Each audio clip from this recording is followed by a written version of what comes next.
pudéssemos abrir as nossas Bíblias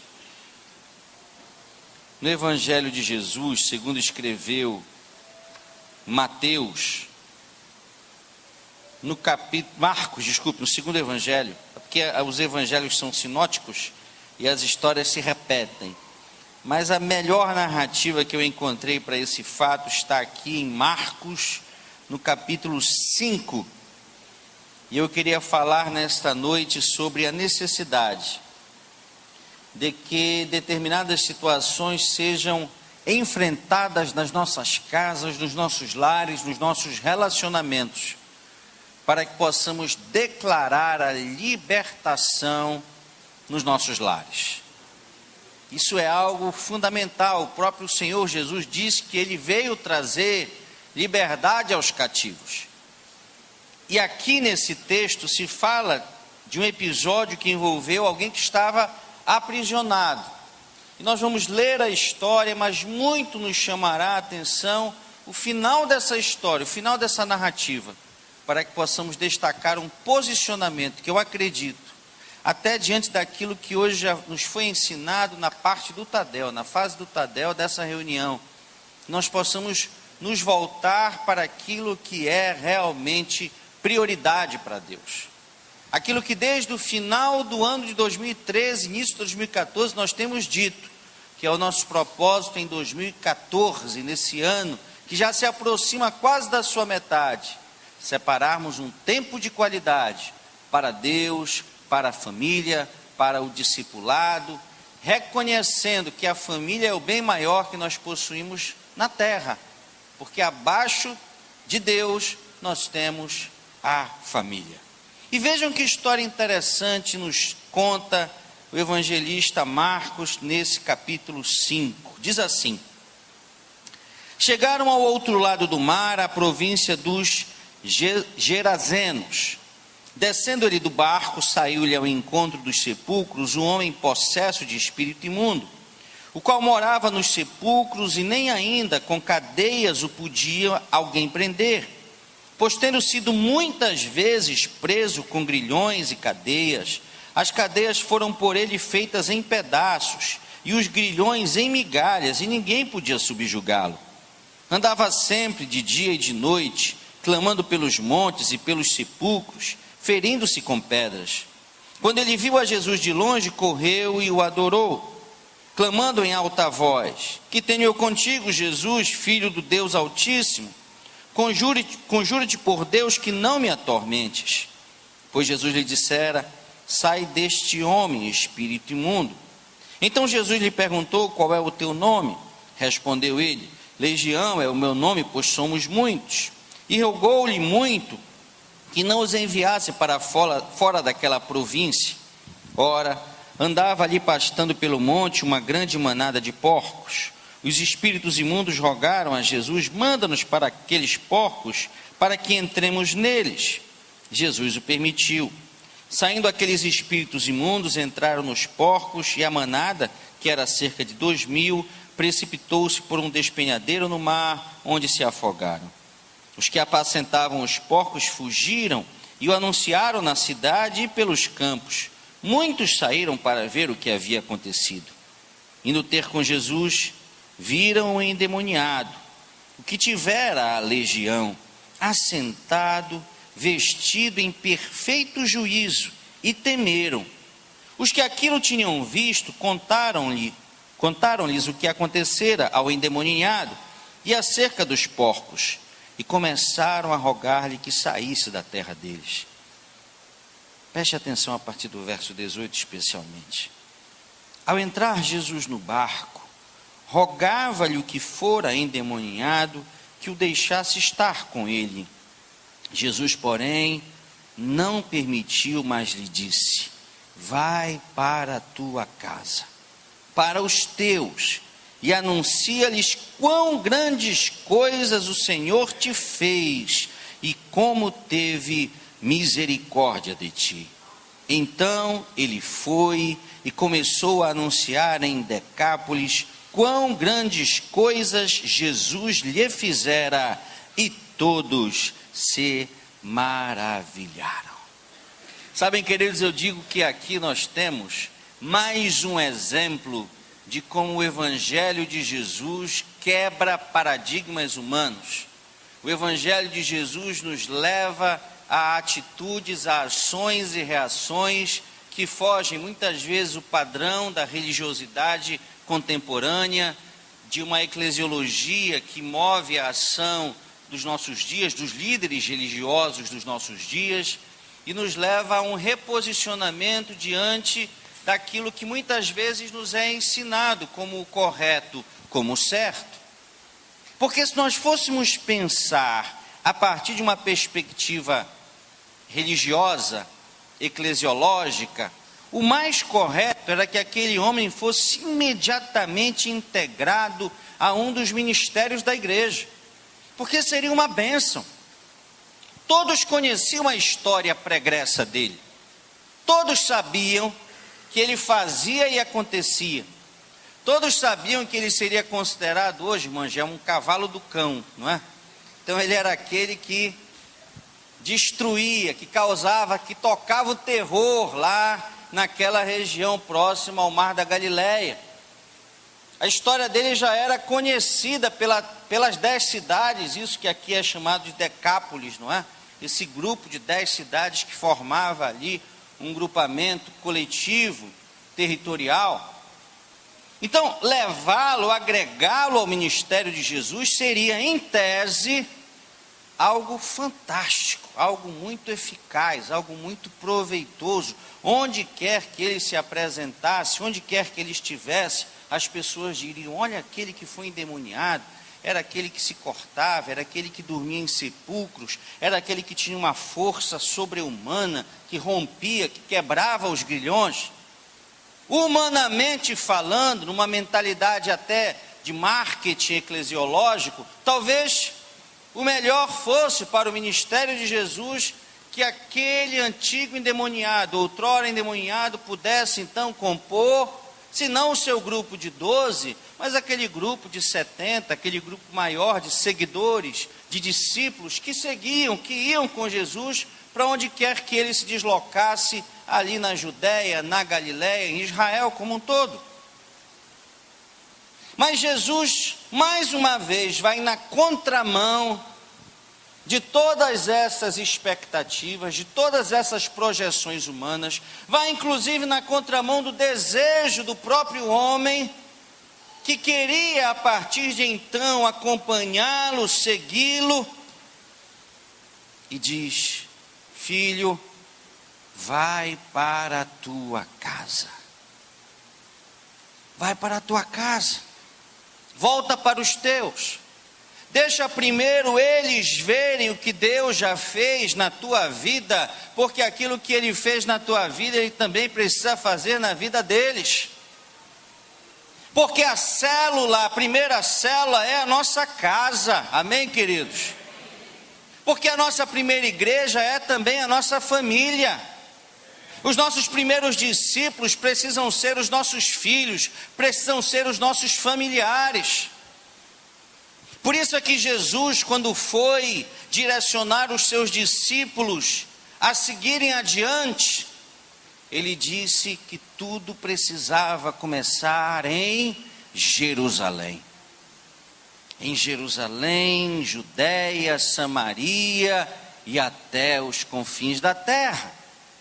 E o nosso apóstolo tem falado tantas e tantas vezes, quando nós ainda somos procurados por jovens, e como é bom ter um jovem com o coração queimando por missões, querendo se envolver com missões transculturais, apaixonado por uma nação, apaixonado por um povo que ainda não conhece o Evangelho. Isso é maravilhoso. Mas nós sempre lembramos a esse pretenso, a esse candidato a missões transculturais, que as coisas têm que começar aqui. Ele tem que ser uma bênção em Jerusalém, ele tem que ser uma bênção na Judéia, ele tem que ser uma bênção em Samaria, e depois ele pode pensar nos confins da terra. E esse mesmo texto nos revela que muitas vezes nós agimos exatamente com boas intenções, como este homem. Não, eu aceitei Jesus, então eu quero agora me envolver com as coisas de Deus. Ele é o meu Senhor, Ele é o meu Salvador. E é bênção pensar assim. Mas a lição que Jesus aqui nos revela como um paradigma para as nossas vidas é que nós devemos primeiro nos voltar para a nossa casa. Mais adiante, nas cartas paulinas, nós encontramos a recomendação de que nós devemos cuidar, inclusive, daqueles que nos são próximos na igreja. A Bíblia chega a falar no Novo Testamento dos domésticos da fé. Olha, cuidai de todos, mas primeiro dos domésticos da fé. É claro que a igreja precisa se voltar para fora, ela não pode estar enclausurada no intramuros, mas nós temos que começar por aqui. Nós temos que começar nos nossos lares, nas nossas casas. E indo além nessa revelação que um versículo desconstrói, uma mensagem de Jesus é capaz de desconstruir, até porque de tudo que foi narrado aqui nessa história, são muitas palavras do próprio evangelista Marcos, mas o que se destaca é exatamente essa parte B do verso 19, vai para a tua casa, vai para os teus, ser um evangelista no teu lar, leva a eles a mesma mensagem de libertação que te alcançou. E sabe por quê, irmãos? Porque muitas vezes os nossos lares não são os lugares de bênção que deveriam ser. Muitas vezes as pessoas querem sair de casa e não ir para casa. Muitas vezes o envolvimento exagerado, ativista, e o apóstolo sempre vai combatendo, e o ministério também, nos seus discipulados, nós tomamos todos os cuidados para que nem nós e nem ninguém da igreja assuma postura ativista, de uma entrega tão intensa, tão profunda, a estrutura eclesiológica, a estrutura igreja, que muitas vezes não apenas a família fica no segundo plano, mas não se escandalizem e não pensem que isso é bobagem, mas há tantas pessoas e há muitas pessoas que estão tão envolvidas com as questões da igreja, que não tem tempo para se envolver com o Deus da igreja. Há muitas pessoas que têm um conhecimento profundo com a palavra de Deus, mas pouco conhecimento tem com o Deus da palavra. Não se espante, mas existem hoje teólogos que estudaram teologia em faculdades e seminários durante anos, fizeram mestrados, fizeram doutorados, são pós-doutores em teologia, mas que não acreditam em Deus.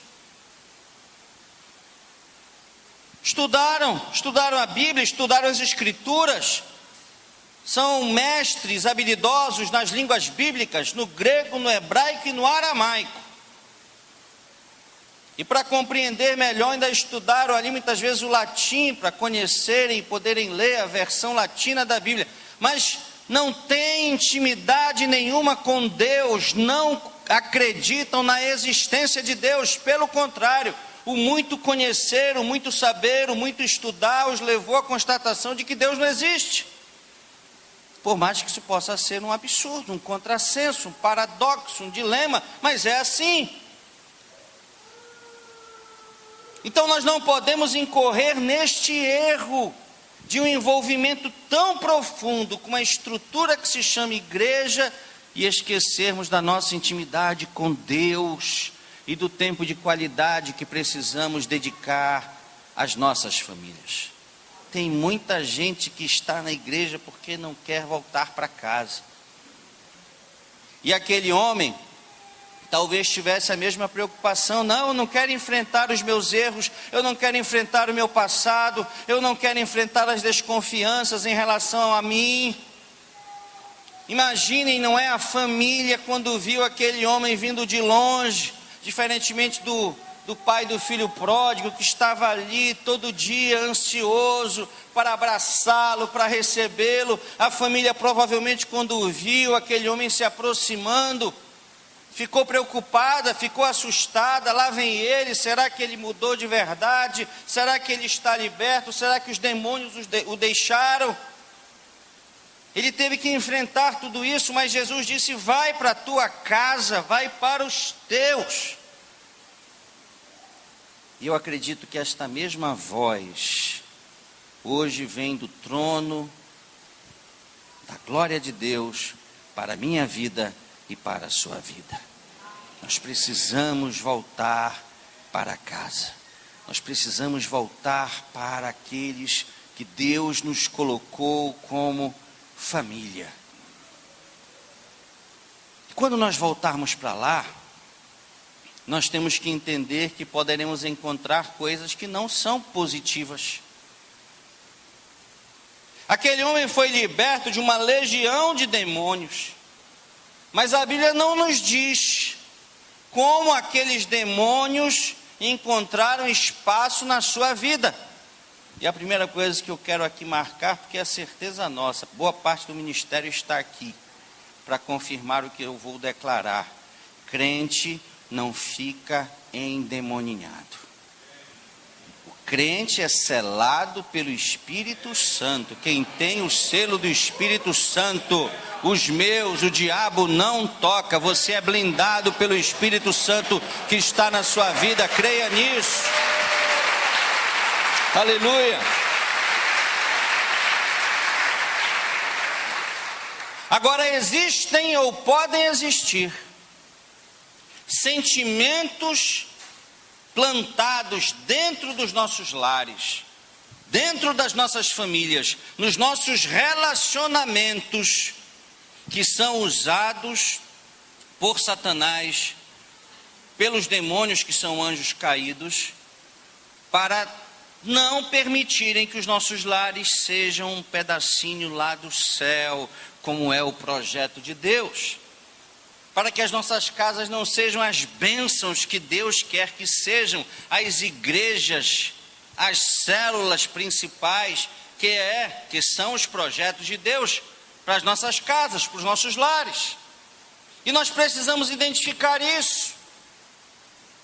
Muitas vezes tem gente expressando atitudes no seu cotidiano que são fruto daquilo que vivenciam em casa, e as coisas têm que mudar lá. Foi por isso que Jesus disse ao homem: vai para a tua casa, vai converter os teus, vai repreender o mal que também lá pode estar. E aí sim, eu acredito que aquele homem posteriormente seguiu a Jesus, tornou-se um dos seus seguidores. A Bíblia não fala, mas eu acredito que sim, depois que ele resolveu as suas coisas lá. E quais são esses, entre aspas, uma vez o pastor Marcelo pregou aqui sobre as mulas da Bíblia, não é? Que ministração maravilhosa. Até a escritura era uma mula, parecia uma coisa negativa, mas não, era uma forma de Deus falar conosco.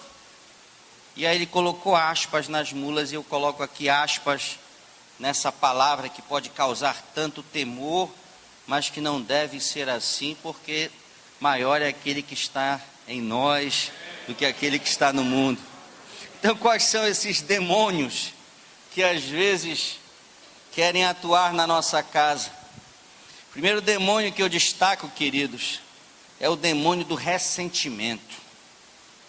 O ressentimento é terrível. O ressentimento é um aprisionamento com o passado. Hebreus capítulo 12, versos 14 e 15, assim nos ensina. Hebreus 12, 14 e 15. Segui a paz com todos e a santificação. Sem a santificação ninguém verá o Senhor. Tende cuidado, olha o alerta, de que ninguém se prive da graça de Deus, e de que nenhuma raiz de amargura brotando vos perturbe, e por ela muitos se contaminem. há muitos relacionamentos envolvendo pessoas da igreja em que a raiz de amargura, o ressentimento, tem impedido o agir e o mover de Deus. O agir e o mover de Deus no cumprimento da realização de um projeto, como o da conquista da família, como da identificação de Natanaés, como da possibilidade de se declarar o nome de alguém da nossa família que ainda não conhece a Deus e que precisa conhecê-lo. Muitas vezes é essa raiz de amargura, esse ressentimento, coisas que nós sofremos no passado, situações que nos colocaram como vítimas de males, de abusos, de desamor, de agressões de todas as sortes, agressões físicas, agressões com palavras, a agressão do silêncio, a agressão do não fazer, do não dizer, o desprezo, marcas que são colocadas, raízes de amargura e que precisam ser repreendidas no poder que há no nome de Jesus. Sabem, queridos, um homem da Bíblia que sofria com ressentimento terrível foi um dos mais importantes líderes da história da antiguidade de Israel, José. José era um homem ressentido e tinha todos os motivos para isso, tinha razões para isso. O que ele sofreu na mão dos seus irmãos foi algo quase que imperdoável. Humanamente falando, as afrontas, o sofrimento, o distanciamento que os irmãos de José impuseram a ele, a condição de escravo, separá-lo dos seus pais, dos seus irmãos outros, especialmente de Benjamim, o seu irmão mais jovem, é algo brutal, é algo desumano. E ele era um homem ressentido. Quando você tem a narrativa de Gênesis, os primeiros capítulos, e em especial lá, o capítulo 40 e os seguintes, você vai encontrar essa história. 45 já é um momento de transição. Nós trabalhamos esse texto, inclusive, no encontro, no reencontro, não é? O momento em que José precisa colocar para fora as suas mágoas, os seus rancores, porque senão ele nunca seria capaz de abraçar, de receber, de recomeçar. José era um homem aprisionado, ele era o mais poderoso do Egito, abaixo do faraó. Ele mandava e desmandava, mas ele era um homem aprisionado. Não havia cadeias prendendo, como um dia houve nos calabouços do Egito. Não, ele era livre, ele é que mandava soltar e prender, ele mandava matar ou mandava continuar vivo, mas dentro dele ele estava preso a grilhões de mágoas, de rancores, de ressentimentos. Até que no capítulo 45 de Gênesis, nós encontramos a grande revolução na vida de José. Quando ele, não suportando mais a pressão espiritual que tomava conta da sua mente, do seu coração, se tranca numa sala e chora. E quando ele chora de verdade. A Bíblia diz que ele chorou tão alto que em toda a casa de Faraó e todos os egípcios o ouviram. Era o choro do arrependimento, era o choro do perdão, era o choro da graça. Mas José se levantou daquela prostração causada pelo choro como um novo homem. Sabem, queridos, nós muitas vezes precisamos buscar em Deus essa força, essa libertação, para que possamos também liberar o perdão. E muitas pessoas não percebem que Jesus ali, na oração do Pai Nosso, ensinou um dos segredos mais simples que há para o sucesso da vida cristã, de que os nossos pecados só são perdoados quando nós também perdoamos aqueles que pecam, aqueles que nos ofendem, aqueles que erram contra nós.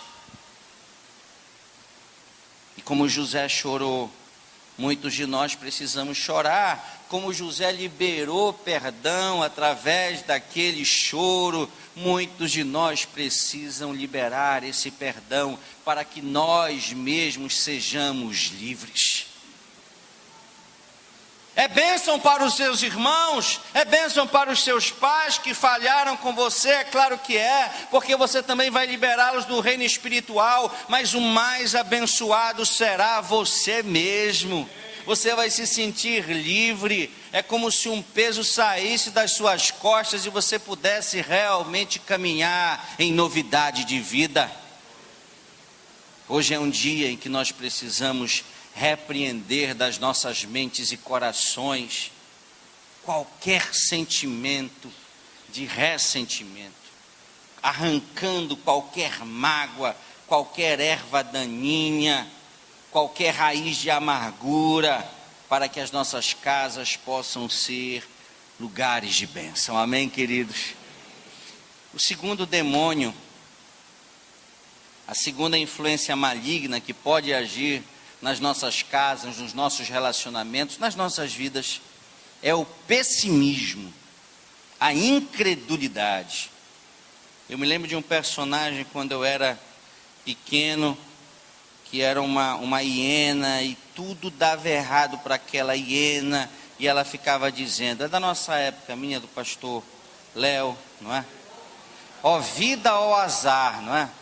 Então ele ficava dizendo, ó vida, ó azar, e ele já ficava esperando as desgraças que iam acontecer na vida dele, e aconteciam mesmo.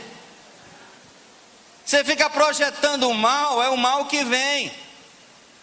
Agora, quando alguém lhe pergunta, tem coisa boa na sua célula, e você diz, tem, vem ver, as coisas são diferentes, queridos. Você está dizendo, olha, vem que a bênção está aqui. E ainda que seja uma célula simples, ou seja uma célula sofisticada, pode ser uma célula que está começando, ou uma célula já de vários anos, que multiplicou várias vezes, não importa, o Deus é o mesmo Deus que nos abençoa aqui, vai fazer milagres, prodígios e maravilhas na sua célula e no seu discipulado, creia nisso. A sua casa também será um lugar de bênção, a sua casa vai atrair pessoas, como essa igreja atrai pessoas, para serem curadas, para serem salvas, para serem libertas, em nome de Jesus. Se você tomar posse disso, aplauda ao Senhor, porque Ele é digno.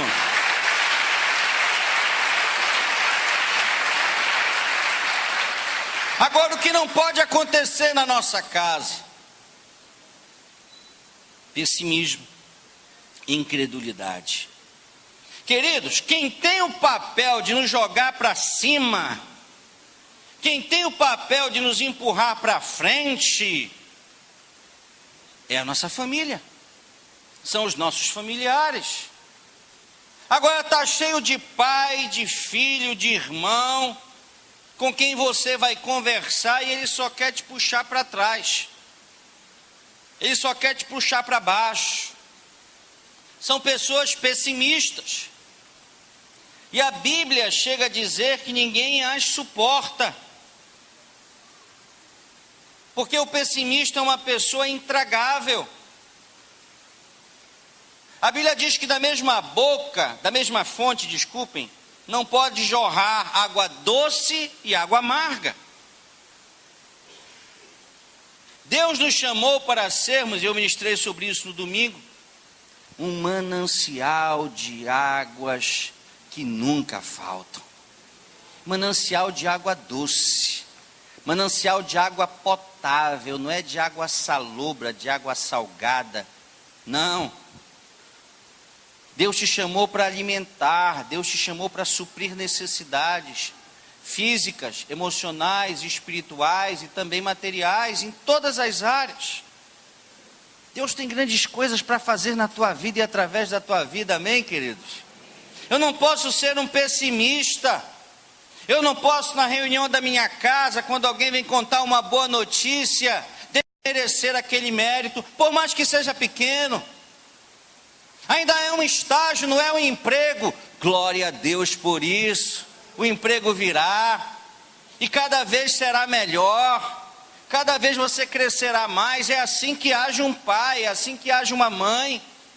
E se você for o único salvo até agora, e essa realidade vai mudar em nome de Jesus, amém? Mas se você for o único salvo, é da sua boca que tem que brotar essas palavras de vitória. Todos os outros podem ser pessimistas, mas você é um otimista. Não apenas com uma palavra de afirmação, não apenas com uma palavra que se projeta como algo que pode vir a acontecer, não. O otimista é, acima de tudo, um homem de fé. Para que nós não sejamos como Jonas, um profeta pessimista. Todos conhecem a história de Jonas. As crianças conhecem porque lhe chama a atenção, não é? O fato dele ter, de tanto que reclamou, de tanto que tentou fugir da vontade, do projeto de Deus para a sua vida, acabou na barriga de um grande peixe.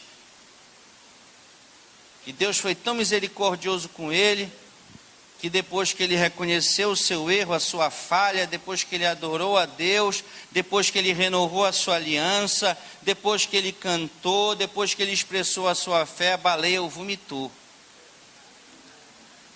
Mas olha, não precisa acontecer tudo isso na sua vida para que Deus te torne um ganhador de almas, como ele foi lá em Nínive.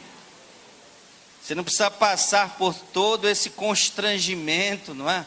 Você não precisa passar por 3 dias lá na barriga do peixe, você não precisa sair todo babado, não é, pastor Marcelo, pastor Flávio, não.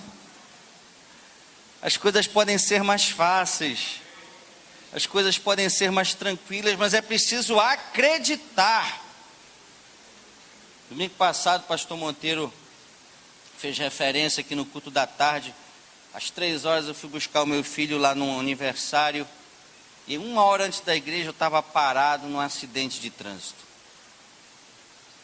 Encontrei meu amigo Marcelão, que me ajudou, foi um anjo de Deus, mandado ali na hora, para me ajudar a resolver aquele problema sério. Meu carro batido e o carro da frente batido. Eu assumi a responsabilidade, mesmo que o outro motorista estivesse na fila dupla, mas eu o atingi parcialmente por trás. E havia uma dúvida, é claro, nós temos um horário para ministrar, era meu dia de ministrar manhã, tarde e noite. E o pastor já tinha me substituído, porque sempre há um pastor aqui, de espera, de aguardo, de apoio. O pastor Elton já estava preparado, mas quando foi 5h30, na hora da ministração, eu cheguei para ministrar. Glória a Deus por isso. E é claro, restou aquela preocupação, meu Deus, o prejuízo será grande. O carro do rapaz era novo. E eu já estava com uma previsão assim gigantesca. Quando foi na segunda ele me ligou. E ele já tinha dito, olha, eu não vou usar o meu seguro, porque o meu seguro é de carro novo, e eu vou perder o desconto ano que vem. E aí ele me ligou e disse assim, olha Jefferson, eu fui lá na concessionária e o valor deu R$7.500. Eu disse, meu Deus, agora me deu medo. Mas logo depois ele disse assim, olha, eu sei que é muito pesado para ti. E eu decidi acionar o meu seguro. Eu acionei o meu seguro e eu só peço que tu pagues a diferença da franquia e será R$1.500. Eu disse, glória a Deus. Glória a Deus. É uma bênção, queridos. É uma grande bênção. E é assim que Deus faz. E a gente vai aprendendo com essas pequenas coisas, como Deus está sempre no controle. E quanto mais otimista nós formos, quanto mais crédulos nós formos, melhor para nós. Jesus falou disso aqui em João, no capítulo 16, verso 20. Ele diz assim, João 16, 20, olha que palavra bonita de Jesus para nós. Em verdade vos digo, que vós chorareis e vos lamentareis, enquanto o mundo se alegra. Olha que coisa. Mas vós ficareis tristes, contudo, a vossa alegria se converterá, a vossa tristeza, desculpem, se converterá em alegria. Vou ler novamente. Em verdade vos digo que vós chorareis e vos lamentareis enquanto o mundo se alegra. Vós ficareis tristes, mas a vossa tristeza se converterá em alegria. É assim que Deus faz, amém? Amém? A vossa tristeza se converterá em alegria. Jesus falando a respeito disso. Então, nesta noite especial, é importante que nós possamos repreender das nossas vidas pessimismo, incredulidade, e possamos tomar posse da libertação que vem através da fé e da alegria. Queridos, o terceiro demônio, a terceira influência do mal, que pode estar atingindo as nossas vidas, isso é muito sério, porque atrapalha todo o restante do processo. É o demônio do orgulho. O orgulho aqui é o que impede que os nossos erros sejam reconhecidos. É o que impede que nós sejamos livres do ressentimento. Porque o ressentido é alguém que sofreu mal. E ele tem, como sempre nos ensina o apóstolo, todas as justificativas, todas as razões, humanamente falando, ele está certo. José estava certo em estar ressentido com os seus irmãos. Jonas, por sua vez, não estava errado, não. Quando ele olhava para a história dos ninivitas, os ninivitas eram descendentes dos assírios, queridos. Os assírios eram dos povos mais terríveis da antiguidade. Os assírios, eles eram tão terríveis que, diferentemente dos babilônicos, que levavam parte do povo cativo para a Babilônia e deixavam parte do povo na terra de origem, os assírios vinham, traziam povos de outras regiões, misturavam com os povos da terra para que se extirpasse aquela geração, aquele povo, aquela etnia. Os assírios eram tão terríveis que eles chegavam não apenas a matar crianças, como a Bíblia diz e a história conta que eles abriam barriga de grávidas para matar os seus bebês. Eles eram terríveis. Por isso Jonas disse: não, esses homens não merecem conhecer a Deus. O que eles merecem é a perdição. Eles vão pagar pelo que já fizeram com o nosso povo, pelas maldades cometidas contra outras nações. É a visão humana.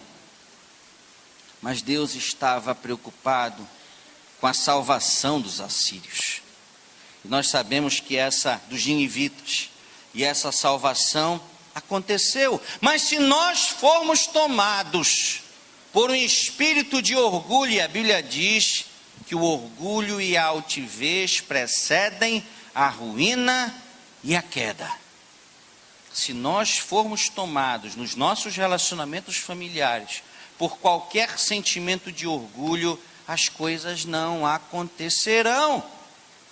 Não haverá perdão, não haverá alegria, não haverá fé. Nós vamos olhar apenas para o natural e diremos: não é possível, isso não dá, e eu não estou disposto, eu tenho as minhas razões, eu tenho os meus motivos. Não fui eu quem errou, foram os meus pais, foram os meus irmãos, foram os meus filhos. O orgulho também expressa uma autossuficiência em relação aos outros membros da família e muitas vezes em relação ao próprio Deus.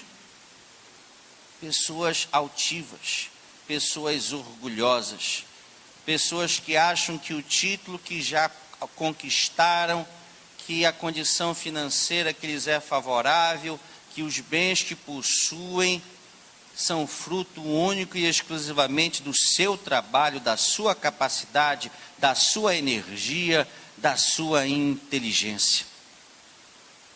E nós precisamos saber que tudo que temos e o que somos vem de Deus, amém?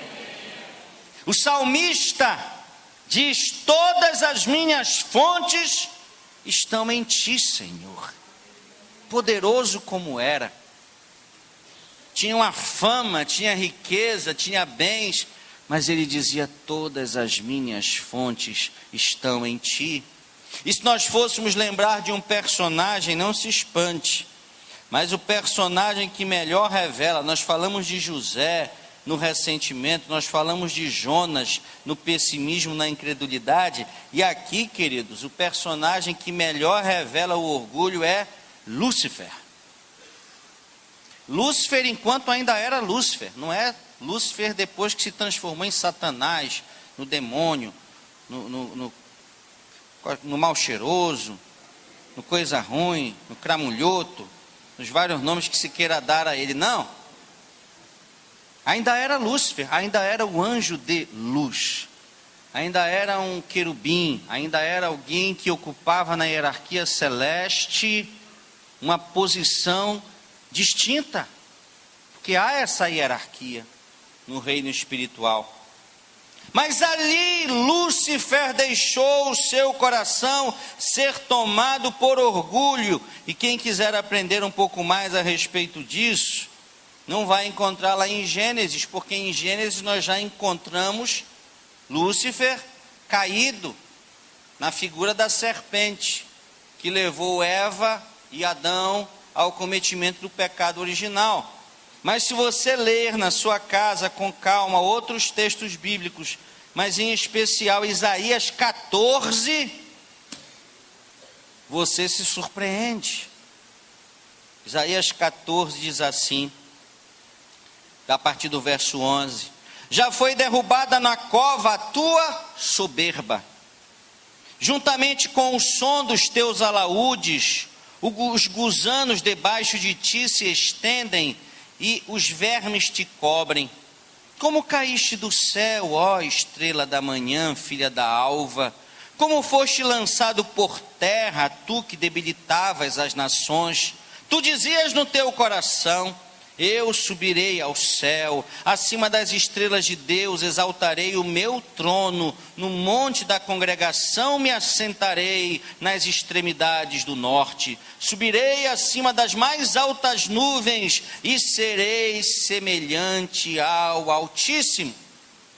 Assim pensava Lúcifer, assim pensava o anjo de luz. Mas, verso 15: serás levado à cova, ao mais profundo do abismo. É por isso que o antigo anjo de luz, que agora é Satanás, é diabo, é o acusador, é o enganador, o inimigo de Deus, o inimigo da igreja, o inimigo do casamento, o inimigo da família, o inimigo dos relacionamentos familiares ajustados, trabalha tanto contra nós, porque ele já sabe o seu destino. Satanás lê a Bíblia, ele conhece a Bíblia, ele lê o Apocalipse, ele sabe para onde vai no final de todas as coisas. E o projeto de Satanás é levar com ele o número maior de pessoas, porque o destino dele já está traçado. Mas o meu destino, o seu destino, o destino das pessoas com as quais convivemos, nos lugares onde trabalhamos, onde estudamos, na rua onde moramos, no condomínio, no prédio, os destinos das pessoas das nossas famílias ainda não estão traçados, ainda podem ser mudados. Qualquer que seja a realidade, qualquer que seja o passado, qualquer que seja a história, o mais terrível dos homens, o mais provocador, aquele que lhe diz respeito ao máximo, como foi dito há pouco, no final desse processo, esse homem, essa mulher estará te dando a graça e a paz do Senhor. Deus o alcançará com o seu amor. Não desista, porque Deus nunca desistiu de você. Você é fruto da graça e do amor de Deus. Compartilhe essa mesma graça e esse amor, e você verá maravilhas acontecendo na tua vida e através da tua vida. Porque Deus resiste aos soberbos, mas dá graça aos humildes. E o nosso maior exemplo de humildade foi o exemplo de Jesus. Filipenses capítulo 2 é o nosso exemplo maior, diz: de sorte que haja em vós o mesmo sentimento que houve também em Cristo Jesus, que sendo em forma de Deus, olha a diferença, um não era e queria ser, um não era e queria ocupar o lugar de Deus, estar acima de Deus. Jesus era Deus, não teve por usurpação ser igual a Deus, mas esvaziou-se a si mesmo, tomando a forma de servo, fazendo-se semelhante aos homens, e achado na forma de homem, humilhou-se a si mesmo, mais uma vez, sendo obediente até a morte, e morte de cruz. Mas nós aprendemos há 2 domingos atrás, que a história de Jesus não termina com a morte. Por isso, Deus também o exaltou soberanamente, e lhe deu um nome que é sobre todo nome, para que ao nome de Jesus se dobre todo joelho, dos que estão nos céus, na terra e debaixo da terra, e toda língua confesse que Jesus é o Senhor, para a glória de Deus Pai. Aplauda o nome do Senhor Jesus. Aleluia.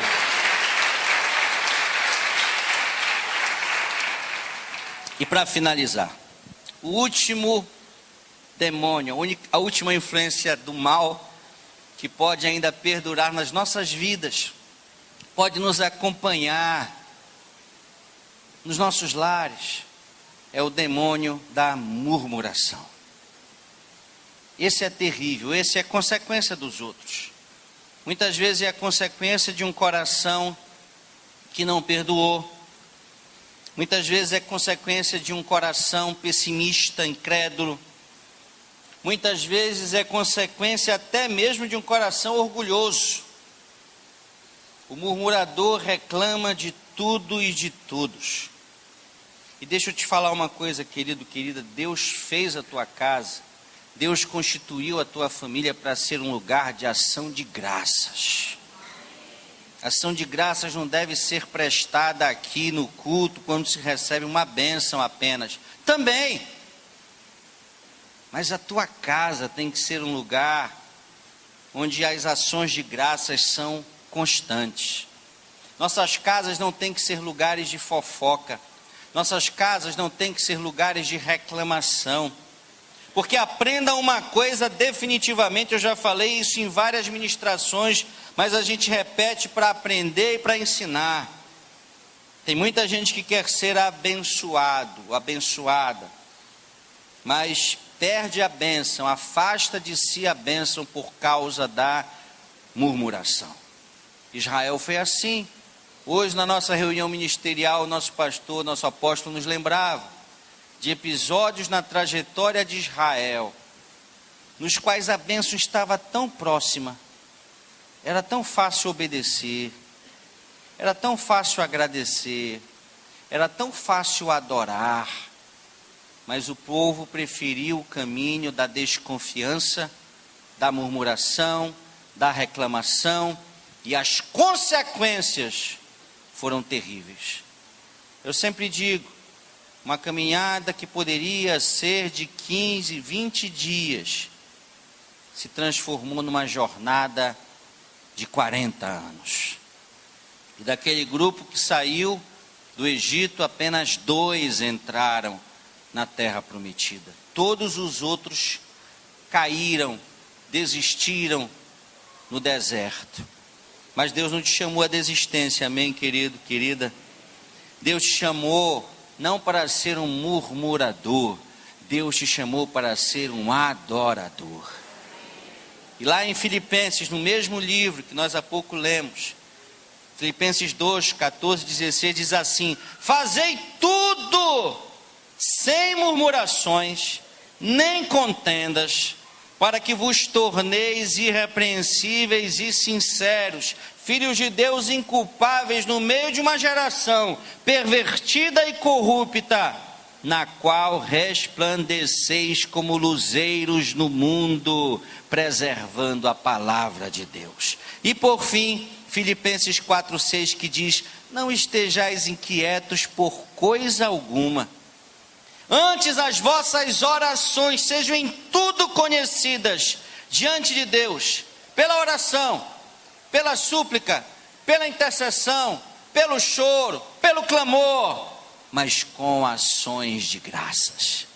Que a tua casa seja um lugar onde a murmuração seja repreendida e a adoração seja, acima de tudo, um estilo de vida. Para isso eu e você fomos chamados para a glória de Deus. Vamos ficar de pé, queridos.